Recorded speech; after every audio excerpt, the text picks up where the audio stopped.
Good morning, good evening, good afternoon. Welcome to the show for free thinkers. It is day 200 of a 2-week lockdown, and it's time to get into a little bit of history. Looks like I had a little, of course, technical difficulties at the beginning. Had a nice little intro that was playing, but I guess it was only playing for me. But we're just gonna move right past that. Anyways, I think people now more than ever need to study and learn history so it doesn't repeat.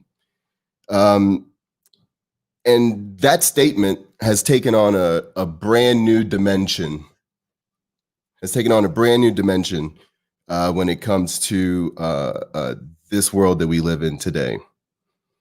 I do a lot of research. I do a lot of my own investigations, and this year I've had to really retrace a lot of my steps and a lot of my conclusions.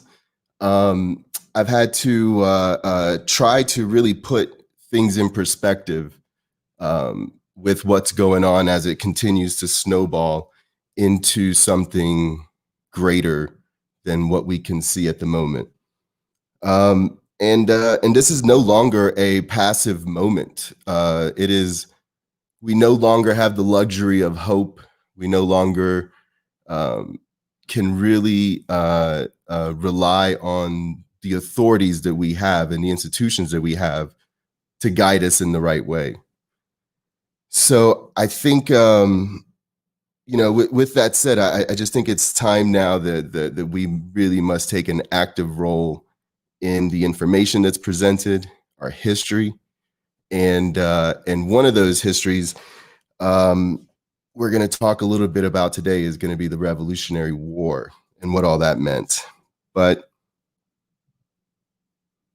make no mistake, this is an attack. This is an attack by the wealthy. And this is an attack against the poor, which is all of us. In America alone, 80% of us live paycheck to paycheck, and during this bailout alone, or during this coronavirus alone, banks and corporations and airlines were bailed out to a tune of about $5 trillion that they just printed out of thin air. And I believe our bailout was, $1,200 for 7 months or so. So with that being said, we have now less jobs because jobs are independent businesses are going under. We have less jobs, and we also have no health care still because, that's what we had Obama. He was supposed to do that, and he didn't do that. And we also, at this moment, can really look at it and say, what is the future? Do we have a future? Is it recognizable? And so what I see going on is this entity, the conspiracy, is they're using politicians. They're using athletes, they're using celebrities, they're using influencers, which is a new thing now. They're using the media, and they're coordinating this manipulation into getting us to do certain things or to give up certain things or to look at something in a certain way. And the main control mechanism is always banking. But now we've been exposed to this other mechanism that makes this conspiracy work. And that's what Jeffrey Epstein does. Our guy back there, Mr. Jeffrey Epstein, hanging out with Bill Gates at the moment, and some other guys, some other very influential people, I'm sure. And so if the banks cannot bribe a world leader, a celebrity, an athlete, an influencer, they use this weird ass situation with Jeffrey Epstein to corrupt them, to compromise them into doing select things that they need done. And that's how the big conspiracy matriculates and just moves on and moves on. And it's global. The conspiracy is global. And if you need any proof, all you have to do is look at what's going on in the world.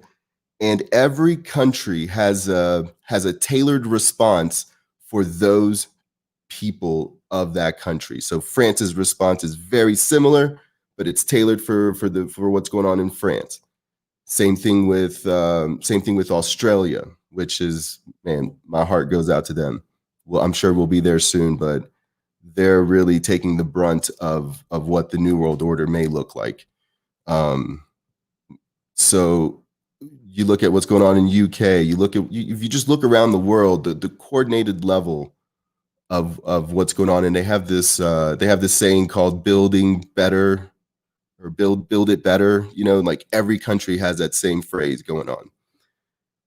But I'm gonna play a little clip here, and this is gonna get us started, because this is how they feel. We had Professor Sunetra Gupta from Oxford University on, and she was implying, and I'm interested in you because you have a global mandate, a global view, was that a problem we don't think about in lockdowns is that they're very nationalistic. That if we lock down our economy, then it hits our economy.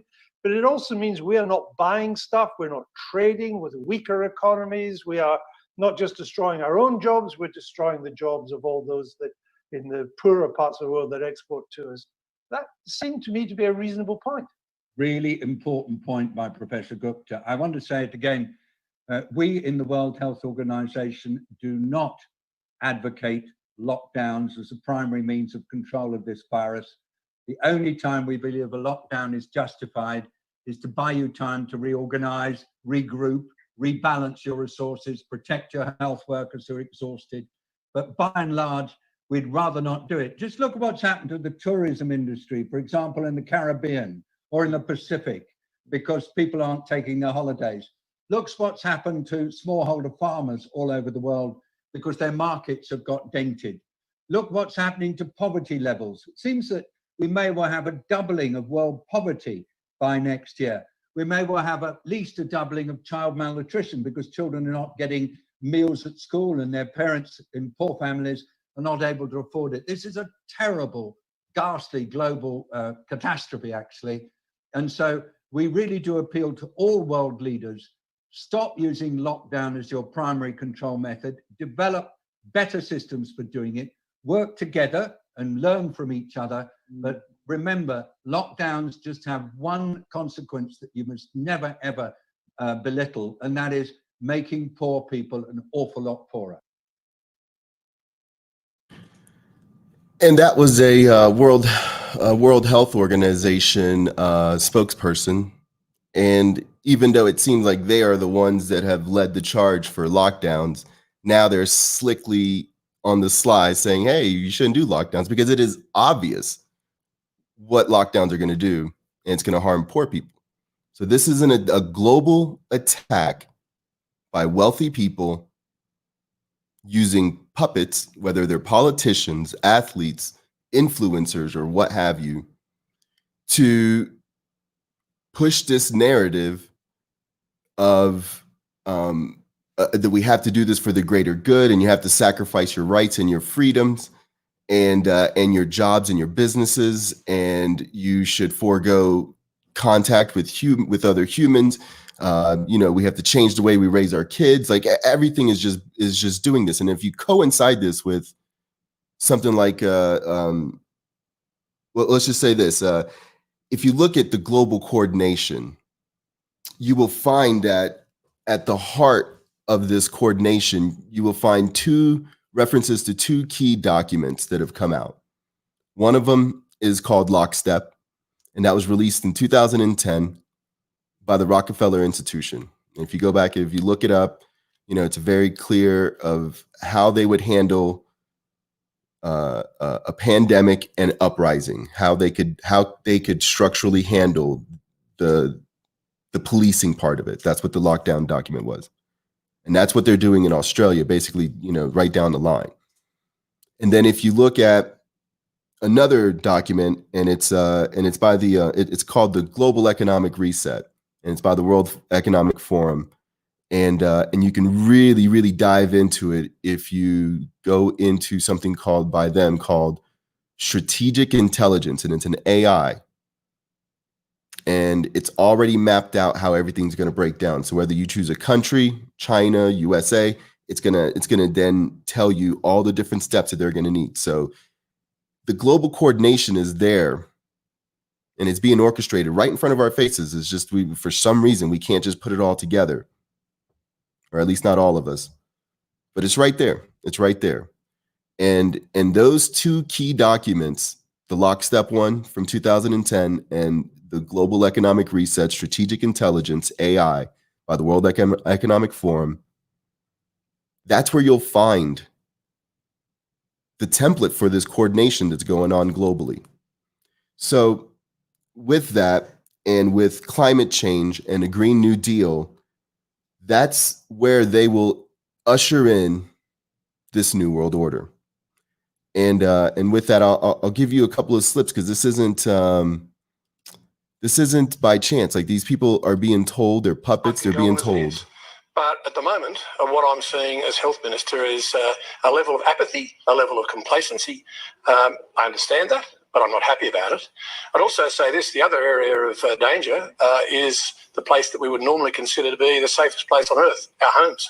You've already heard today that one of, or a number of the people who've actually now got the virus, got it in a home situation.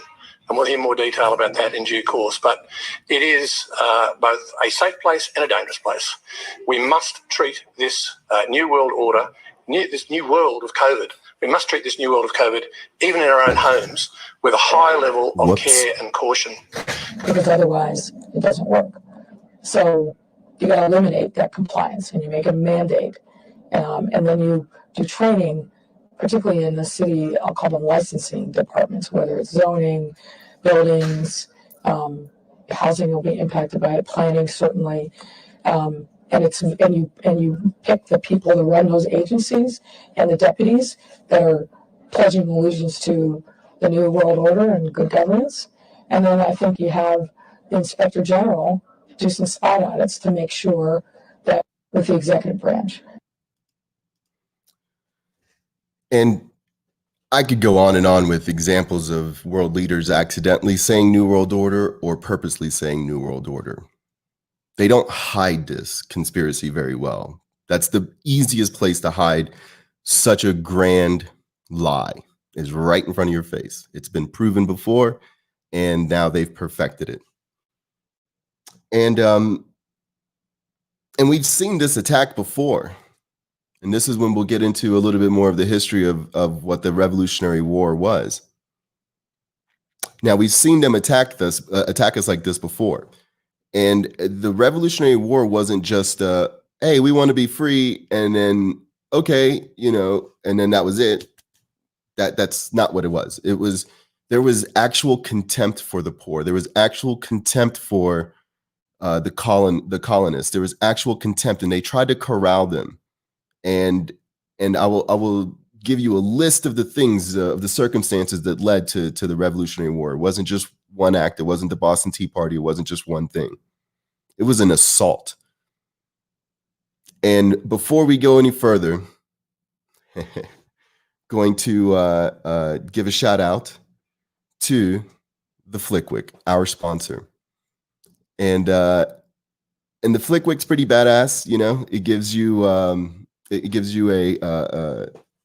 a lighter with a Flickwick in it, so that you can save your butane, not smoke your butane if you're using cannabis products or tobacco. And yeah, it's just I know the guy who patented and created this, and he sponsors our shows. And if you go onto shop.flickwick.com and type in any of these promo codes, ACTJ or LSPB, you will get 20% off. But with that said, let's get back to the Revolutionary War. So now I made some notes here, and also kind of dinged up my eye. I don't know if y'all can tell, but anyways, So we've seen this attack before, and that is the by the elitists before, and that's the Revolutionary War. And the revolutionary time frame that we're talking about is 1763 to about 1788. And if we look at some of the circumstances surrounding that situation, we have the elitists were the king and all of the people that enforced his rule. That's who the elitists at the time were. And they were stationed here, they were stationed in Europe, and that's who they were. They felt ordained to rule over people. That's how it used to be. And they started realizing really quickly that that's not going to be the way to be able to maintain this empire forever. So that's when they started getting into the more deceitful parts. But let's go back to the circumstances. We have, you may have heard of the Tea Act and the Boston Tea Party, but there was also the Stamp Act.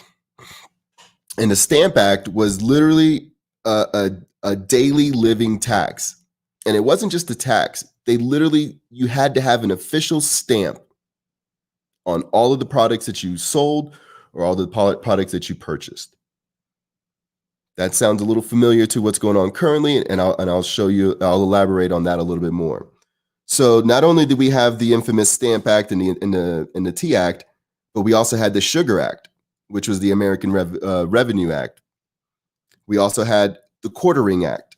We also had enforcement of the Robin Hood-esque Surveyor of the King's Woods, which resulted in the Pine Tree Riot of 1772, one of the first acts against the law of the king. Then we had them seizing ships to enforce customs in our ports. Criminals were shipped over to England and tried. We had the Boston Massacre, the Coercive and Quebec Act, also known as the Intolerable Act. They were shutting down by military force the Boston port. Then we had a worse Quartering Act. Then they stopped the buildup of colonial militias. They had the New England Restraining Act, literally called it the Restraining Act. We also had they also restricted trade with the indigenous tribes. They only were allowed to do the trading. So we get a bad name about what we did to them, but it was probably this psychopathic global elite that really created the situation and wrote that narrative. But we won't go there. So they also confined the colonists to the eastern seaboard by installing forts all around them to corral them into a certain area. And all of this comes on the heels of what was called the 7 Years' War that ended in 1763. So it is my contention that what happened in those times is it led to the elitists at top to morph their system. They adapted their system. No longer could they rule by edict of kings and banks. They had to become a little more sneaky. And what they did is that they used America to create this idea of revolution against the king. And then they created something that was just the exact same thing, which is corporations. Corporations, the expansion of what a corporation was and tying it into a government that justifies it and verifies it and makes it real. That was their new kingdom. So they took the kingdoms from being overt, out in the open, ordained by God, to these corporations. They're ruled by the exact same way. Only now they have legitimacy because we've legitimized them, supposedly. So that is my contention, and then and that they morph their government central banking system of control. So if you consider the hostility that they had towards the colonists, we'll just use us as an example. If you look at the hostility that this conspiracy that was going on then, which was the kingdoms, and now if you just walk with me as I'm talking with you on this. If you allow yourself to understand that, okay, those people now went underground and they're ruling by deceit. Now you can put today's situation in perspective, because it all comes back around. So, like I said, we talked about the Stamp Act, and I'm going to discuss how the Stamp Act is something very similar to what what a vaccine passport would look like. A passport allowing you to interact with businesses again. It's the same thing as what the Stamp Act was, because it's the same fucking people that want to implement it. They're just being a lot more slick about it this time. And they're also taking it globally. So if you also consider,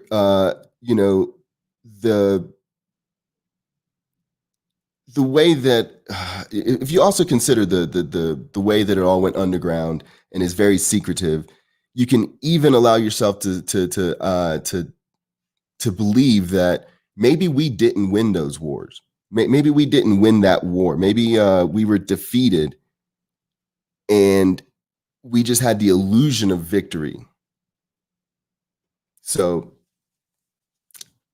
I think that that's probably the case. I think the same as if we didn't win any world wars, and we did not win the Cold War. These are all just narratives, and these narratives are created. They're created to justify what's going on. Nobody wants war. The only people that want war are bankers. That's it, because that's how they collapse societies, and that's how they take things over. I don't want war. I've never talked to anybody that's ever been about war. And if you always go back and read any of the books and accounts, nobody ever wanted war. Why do we always have war? Because that is how they break down and justify the narrative that they're creating for history. That's my contention. So the funny thing about that is, so now compare the elitists of today. And we've said that, they've hidden themselves from us. But what they've done very, very deftly is that they've given us these puppets to argue over. They've given us these candidates. We'll use today's candidates as an example, Trump and Biden. So now we're looking at them as causing a problem or fixing a problem when they have no power. That's not who's running anything. Trump was selected, Biden was selected, Obama was selected. And they're selected for very strategic reasons as to why they want to do what they want to do. And, starts off with Bush. Oh, somebody's messaging me. It starts off with Bush and moves into Obama and then Trump. And these three guys have played such a crucial role to just distract us while the underpinnings of what our government is completely transformed. I mean, with the Patriot Act, with any of these things that have happened in the last 20 to 30 years, we are under the illusion that we are still a free and sovereign people. We're not. We are under the UN World Global Council. We're no longer countries and nations. It's just one step away from announcing that we're underneath a new world order. And so with us arguing over these puppets while they operate in stealth and manipulate us and all that stuff, all of the puppets are compromised. And so when you look at something like Trump derangement syndrome, which is a real thing, where people just lose their minds whenever mentioning, let's get that off. Whenever mentioning, Trump, people have a visceral reaction to just automatically think whatever he says is exactly wrong. That's by design. They do it often in different countries with different people. Aleister Crowley is one of those people in our history where people were so disgusted by the idea of what Aleister Crowley was. Anything that he said in public, people just automatically thought the opposite was better. And that's what's going on with Trump. And this is by design. Trump is a psyop where he says things that make sense, like, hey, we shouldn't go to war here. Hey, we should, but everybody is deranged about it.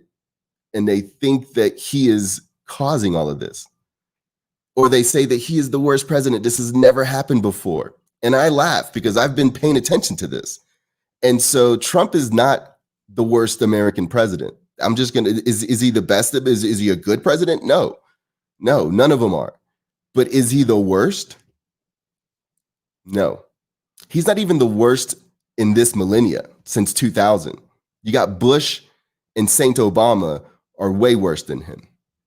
And my personal pick for worst president is Obama, because 2008 was so crucial, so crucial. We had just been jolted into this beginning of this new world by 9/11. And then by the time we got to 2008, we were really ready to revolt if they would have given us the other guy, which was, I think, McCain at the time. And Obama came in, swept in with the mandate, supermajority, will of the people, hope. And he took 2 wars and made them 7.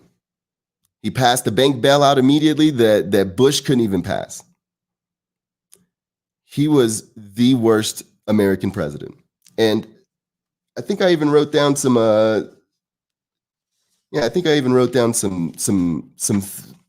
some of his accomplishments, if you will. So we all remember Fast and Furious. He had a supermajority, didn't give us single-payer health care. Husband dropped, and I'll say this because, you know, what really ticked me off is I saw Michelle Obama on TV bullying voters to try to vote for Biden. And that's just not how voting goes. You're supposed to demand something of a politician, and they're supposed to promise you something. Their campaign slogan is terrible, so you got to vote me in. That just doesn't, that's not how this works. And so they're bullying you. They're not even giving you anything. They're not even promising you anything anymore.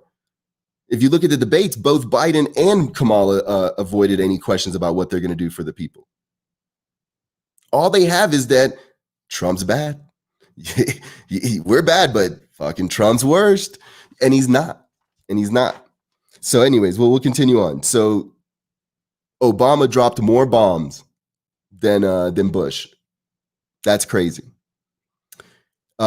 He won the Nobel Peace Prize, and because it's all a spell, it's all a psyop. Let's watch that. Well, this is not how I expected to wake up this morning.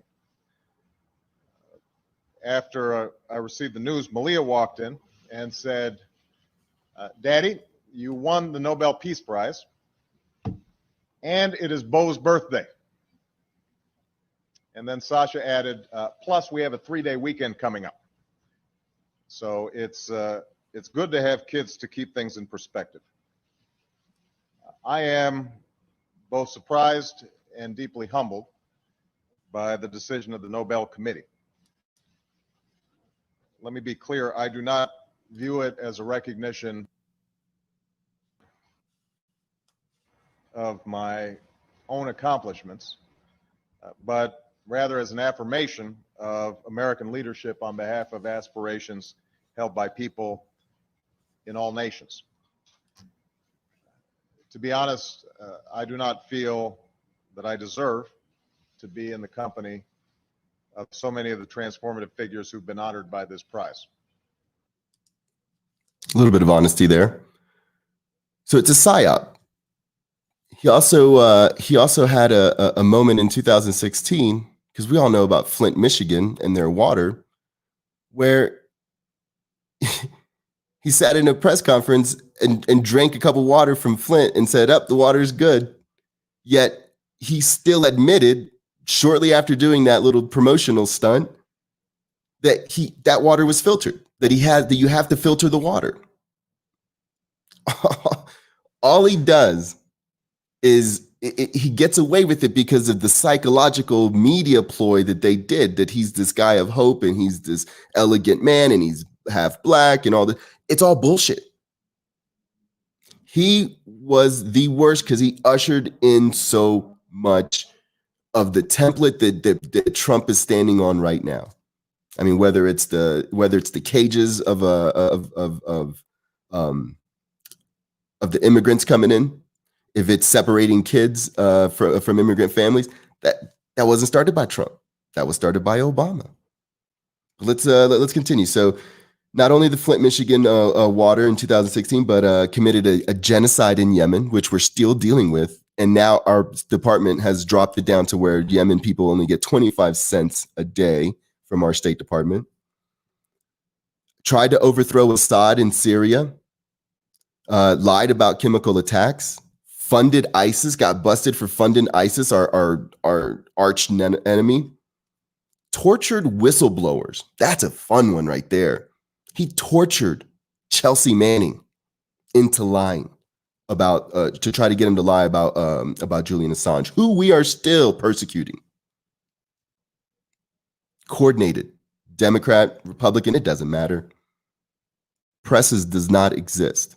Free press does not exist. And when he goes down, that'll be the nail in the coffin. So not only did he torture whistleblowers, but he also prosecuted journalists using the Espionage Act. He's a war criminal. By any account, he's a war criminal. He made the banks bigger. Remember, it came in too big to Jay. They're kind of dominating. Anyways, he came in and said that the banks were too big to fail, that we had to bail them out. He gave us all that. And what did he do? He still allowed the banks to get even bigger than what they were before. While doing that, he kicked 5 million plus people off out of their homes, out of these loans that the banks had. 5 million Americans became homeless because of Obama. Destroyed Libya. I don't know if y'all remember that. Again, he bailed out the banks, had 96% disapproval when Bush was trying to run that one through. We had a super majority and they passed that. Now, like I said, I saw Michelle bullying voters, and that really pissed me off because she was making it seem as if the Barack Obama White House could never get away with what Trump does. And I just think that's bullshit. If we look at what they did, here's one article. Obama gambles on Afghan escalation.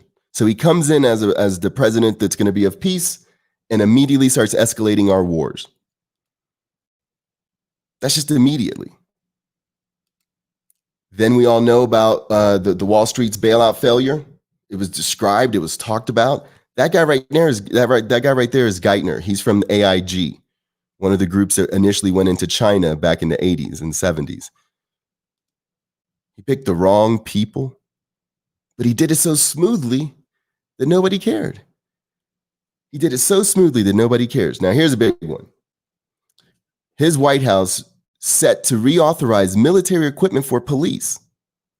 Now, this is in 2015 or 2016, and the demilitarization of police is often which often acts as like a occupying force in communities, is one of the key demands of Black Lives activists, Black Lives Matter activists.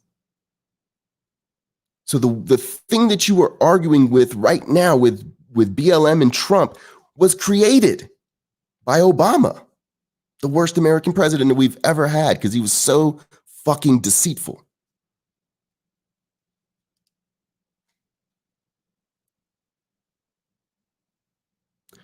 Then we have his unprecedented use of state secrets to defend religious profiling. He did that against Muslims. He had a role in the Honduras coup and the subsequent violence that preceded it. His administration approved Arctic drilling. Not once, but twice they did this. None of these sound like democratic principles. Here's an article that talks a little bit about Obama's war on whistleblowers leaves administration insiders unscathed. 5 key political players enjoy virtual impunity while 4 lower-level figures are in prison facing time. This has nothing to do with Democrat or Republican. These are puppets that are being controlled by something much bigger than us.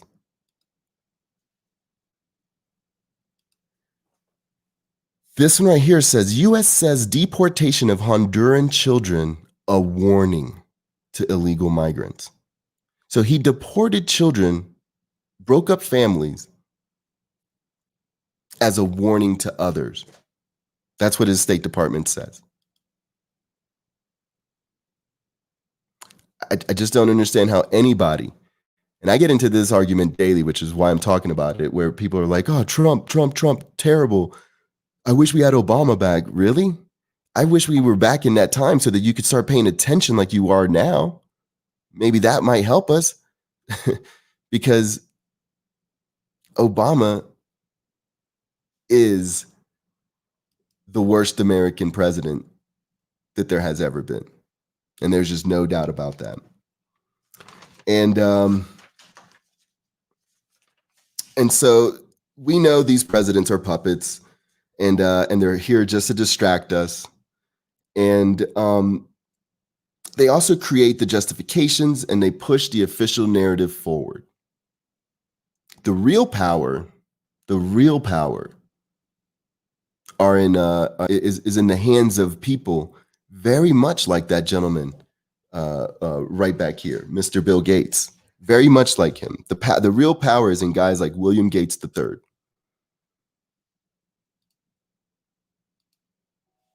The last time I bothered to look, it has now been reported that this man has somewhere in the vicinity of $106 billion. We're told he's either the first or second richest man on the planet, and he's tied up there with Jeff Bezos. I mean, they don't ever seem to really add the Rothschilds on this list, so, take it with a grain of salt, but this is what we're told. In 2015, it was announced that William Gates III was worth more than the GDP of at least 38 countries. And without getting into all the greedy details of the cheap, unethical situation surrounding Gary Kildall and the quick and dirty ripoff of the operating system that Kildall designed, we all know what the prime feature of 2020 has been, and we all know who suddenly became one of the main faces promoting the official response to it. But when he isn't spending $1 billion to surround the Earth in real-time surveillance satellites or conducting risky multi-million-dollar geoengineering experiments to block out the sun, or recycling poop into water that he expects other people to drink, or paying comic book artists to depict him as a superhero, he's been pouring his access funds into experimental vaccine and birth control technologies, up to and including a remote-controlled contraceptive microchip implant. That all sounds crazy, but that's all stuff that's happened. That's not a theory, that's just fact. Back in April, President Trump announced he was going to halt funding to the United Nations World Health Organization. Instructing my administration to halt funding of the World Health Organization while a review is conducted. Which meant that the WHO's #1 funder became Gates. So I'll say that again.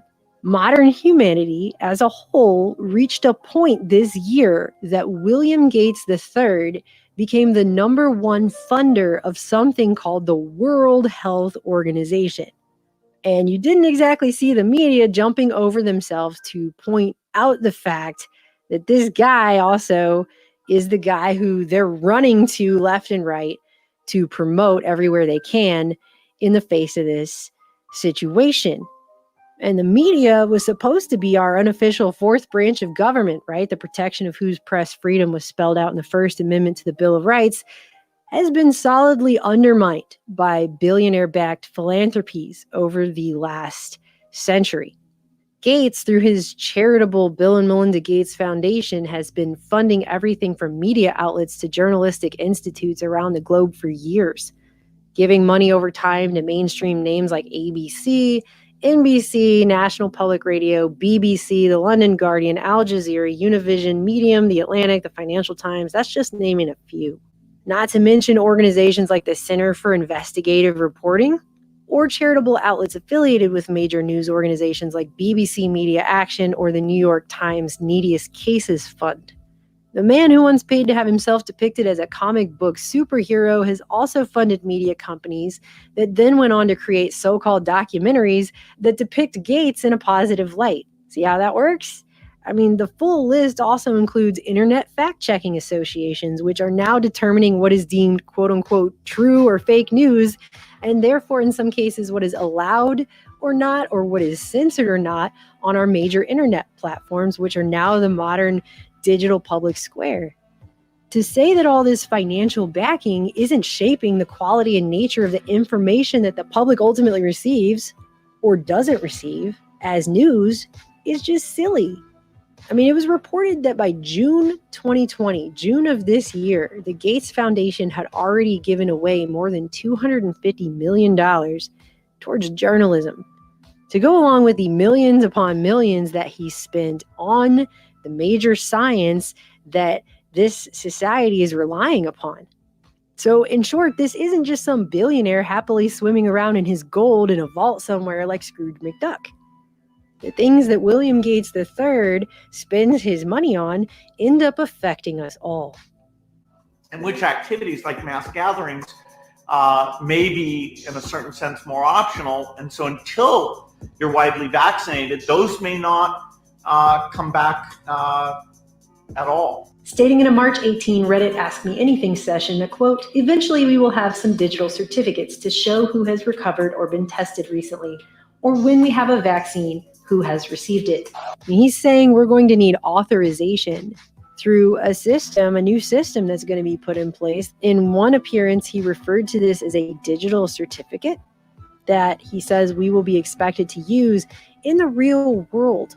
Now, we don't want to have a lot of recovered people. You know, to be clear, we're trying through the shutdown in the United States to not get to 1% of the population infected.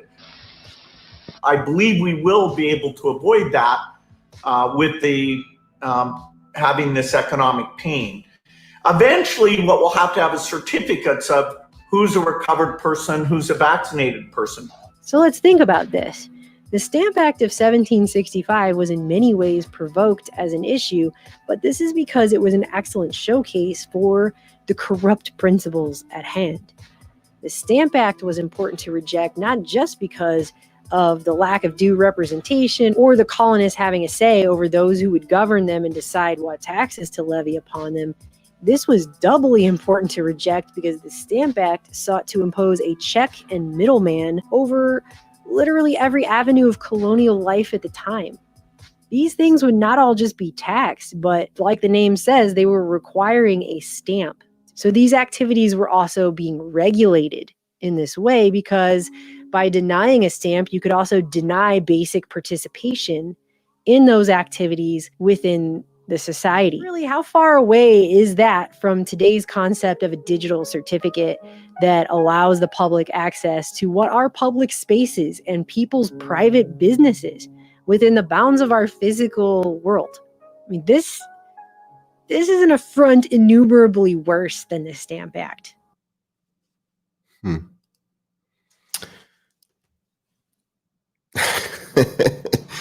You know, I see this shit and it's like pretty obvious, you know, and I know that there's levels to this waking up shit.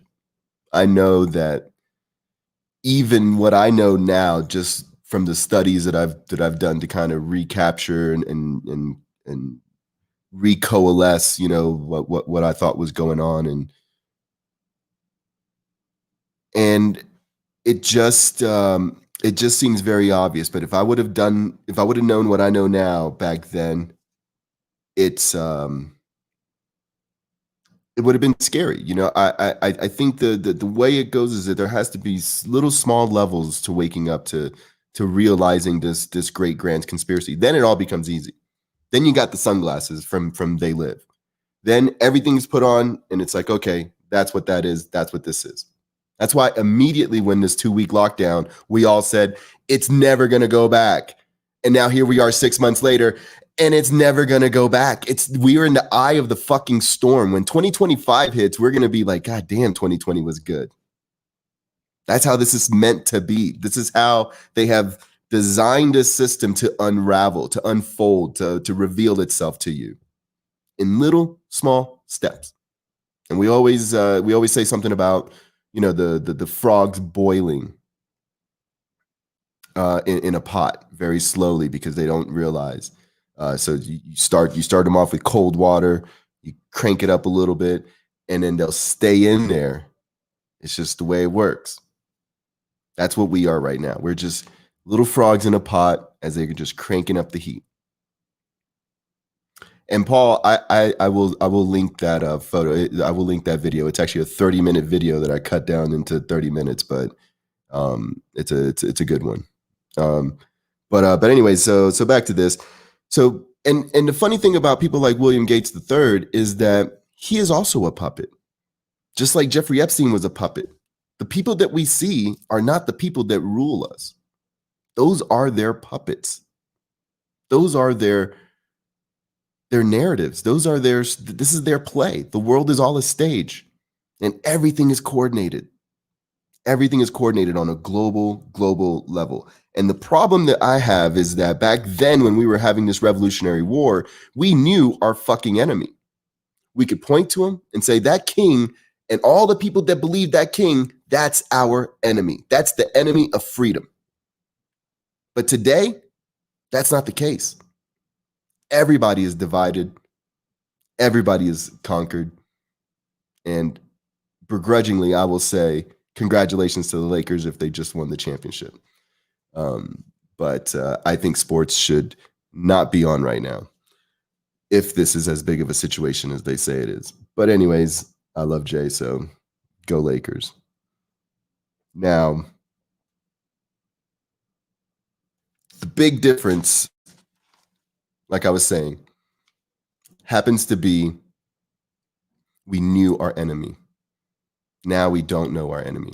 Our enemy is literally on TV telling us what they're going to do. And everybody's like, yeah, that sounds like a good idea. Yeah, let's get a vaccine. Yeah, fuck yeah, let's do it. Let's rush it. Yeah, let's rush it. Let's rush it. But they're still not even promising you to give you back the little crumbs that they were giving you before. They're still not going to open everything up because it's not about that. It's about control and depopulation. Now, the elitists have always been global in scope. And that's why they've had empires, and that's why they've had all sorts of ways of doing the trade, and you know they understood what they were trying to do. And this Stamp Act was the first version of what this COVID-19 vaccine passport is going to do. It's going to allow them to pick and choose who gets to participate in the world based on whether or not they bend the knee. That's all it is. This is the Stamp Act 2020. That's all it is. And so what's going on around the world? So we have UK going back into extreme lockdown, Ireland protesting lockdown, France, Spain, same thing. Australia, God, my heart breaks for them. Us. Belarus, I mentioned their president last week, denying a bribe and saying the IMF tried to bribe him. And we have another situation that I think could be a very sneaky way to start what they need is World War III. And that's what's going on in Armenia and Azerbaijan. So the reason why this conflict, this little small skirmish, is such a big deal is because it pits. Armenia is a 6,000-year-old establishment where it's morphed into things. It's been big, it's been small again. But what it was the very first Christian nation. When all of the empire started taking over, they adopted Christianity and have remained Christian, pretty strong. And their borders next to an Islamic country. And so we have a direct conflict between Christianity and Islam. And then you have Judaism in Israel, the Zionists there. I love my Jewish people. Their government just happens to be as corrupt as all of ours, all the rest of ours. But what this is going to do is it's going to pit all of the major religions against each other. And the reason why that's important is because this was written about by Albert Pike back in the 1800s. And he talked about how in order to get what they've always wanted, which is a new world order, that we would need 3 world wars. And he went about describing those 3 world wars to a T, by the way. And the third one is going to be the destruction of all of the religions so that they can usher in science as the new religion, which is going on right now. So that's why this little skirmish in Armenia is so important. And we must continue to watch what's going on there.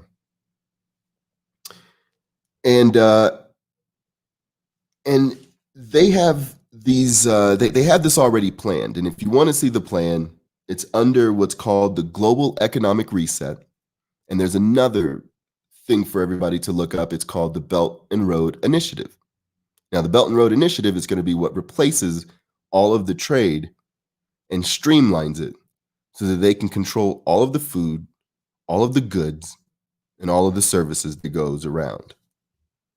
So I really advise you to look into the Belt and Road Initiative, a co-op by China and Israel. So the scope and audacity of such a plan is where our hope lies. Because they have a small window to make this happen, where they're changing it from this world that we know in this new world. Because once 2025 and 2030 hits, it's too late. It's too late.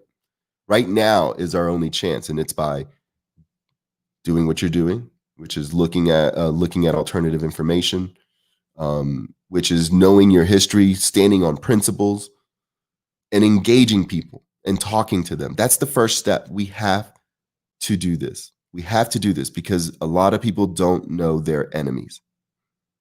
And you cannot fight anger with anger. You must bring them into the fold as if they're your brothers and your sisters that you care about. Because nobody knows they're in a cult until they're out of a cult. And right now, what they've made politics are 2 cults. And so to get someone out of a cult, you're not just going to be able to belittle them or belittle their cult or anything like that. You got to find common ground. And this is very important because there is a victory here. There is something to be salvaged. But here's where it gets worse. Is they want us to glorify victimhood right now.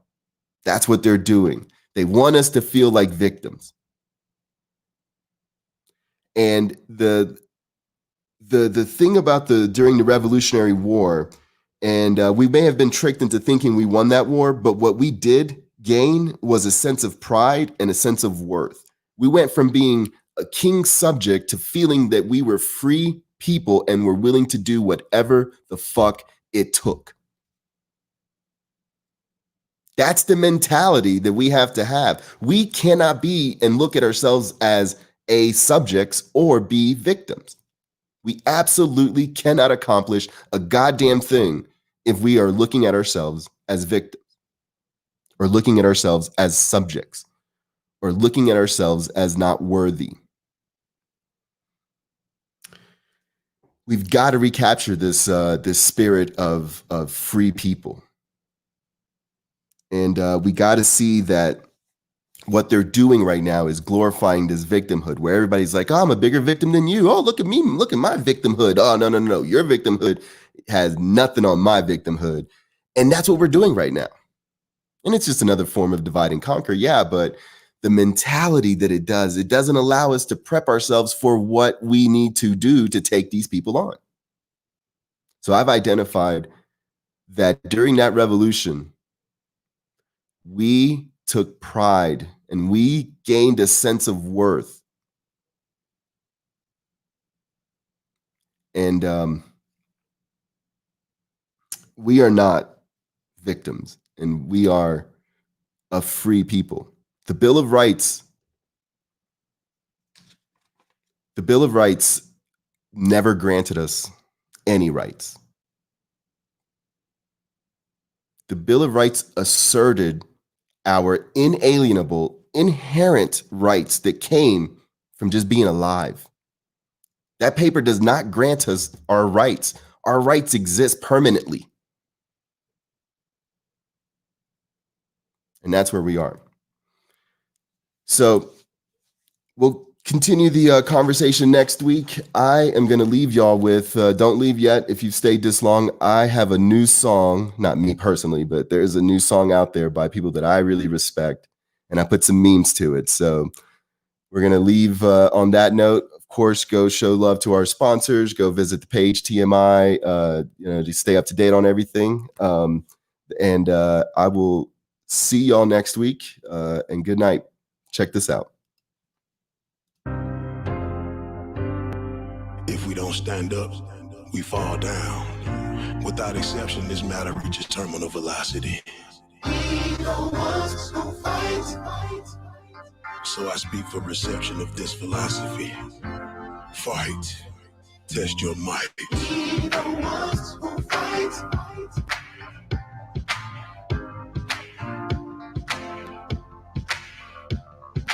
We the ones who fight.